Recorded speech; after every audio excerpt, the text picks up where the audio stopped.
Romain Damien, vous êtes là devant le stand du collectif du Rhône pour le soutien au peuple palestinien.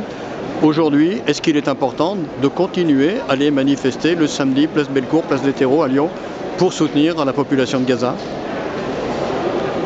Oui, effectivement, pour moi c'est toujours extrêmement important de se mobiliser en solidarité avec le peuple palestinien pour montrer déjà sa solidarité en soi face à la crise actuelle, mais aussi pour s'informer sur les différentes actions qu'organise le collectif 69 Palestine, pour se renseigner.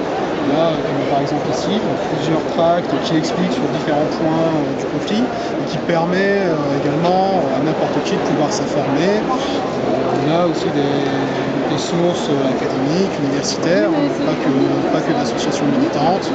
Donc pour tout ça, pour moi, oui, effectivement, c'est toujours très important. Est-ce que ces manifestations de soutien, de solidarité ailleurs dans le monde apportent quelque chose à ce qui se passe à Gaza et à la Palestine en général? Alors, toute la question est de savoir à quel point les mobilisations peuvent peser sur les gouvernements. Forcément, beaucoup plus de mobilisation, ça interpelle toujours plus l'opinion publique. Et le but, c'est effectivement, à terme, de pouvoir peser sur les décisions publiques, de montrer son soutien à la cause palestinienne, y compris auprès des institutions gouvernementales, comme par exemple l'ICP. Donc c'est notre espoir, en tout cas actuellement, c'est de pouvoir à terme peser sur les décisions, sur les décideurs politiques. Dans le cadre de votre formation, de votre cursus universitaire, vous avez soutenu une thèse sur la diplomatie palestinienne dans le cadre de l'université Aix-Marseille et de Sciences Po Aix. Aujourd'hui, on parle de négociations secrètes, plus ou moins d'ailleurs parce qu'elles sont révélées, avec le soutien du Qatar. Est-ce que ça peut aider justement à faire évoluer cette situation? Oui, tout à fait, les négociations restent importantes. Après, ce ne sont pas les premières qui ont réuni aussi bien Israël que les dirigeants du Hamas, à voir si ces dernières portent fruit. Mais de toute façon, on a besoin qu'il y ait à terme des négociations entre les deux parties, et y compris avec l'autorité palestinienne qui réside en Cisjordanie. Alors dans le cadre des solutions possibles, c'est-à-dire d'une solution à deux États, on parle beaucoup de quelqu'un qui est en prison depuis près d'un quart de siècle, Marwan Barghouti.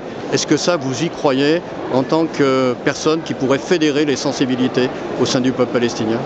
Alors sur l'idée qu'ils puissent fédérer, oui, totalement, parce que déjà en Palestine, dans les territoires palestiniens occupés, de très nombreux sondages montrent que Marwan Barghouti est très clairement l'une des personnalités palestiniennes qui a le plus de soutien, de la part aussi bien à Gaza qu'en Cisjordanie d'ailleurs. Donc oui, en termes de fédération, c'est tout à fait possible qu'il soit très important. Marwan Barghouti, c'est précisé qu'il est emprisonné depuis la seconde intifada, donc depuis les années 2000. Et en soi, cela fait qu'il est épargné par tous les scandales de corruption qui touchent l'autorité palestinienne maintenant depuis plusieurs décennies.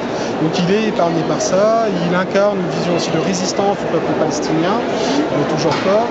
Et je préciserai également que sur les questions diplomatiques, notamment, Marwan Barghouti est également soutenu par d'autres personnalités politiques palestiniennes, comme par exemple Nasser Al-Khodwa, le neveu de Yasser Arafat, qui a été ambassadeur à l'ONU pendant plusieurs années, qui a été ministre des Affaires étrangères palestinien, et qui lui a également le soutien.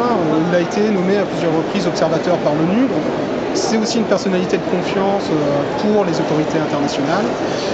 Et l'alliance, récemment, Nasser Al-Khodwa a pris position pour Marwan Barghouti, qui s'allierait avec lui si Marwan Barghouti était libéré. La coalition des deux peut, mine de rien, peser à diverses échelles, aussi bien locales qu'internationales. Très sincèrement, la trêve est derrière la paix. Vous y croyez vraiment? À la paix?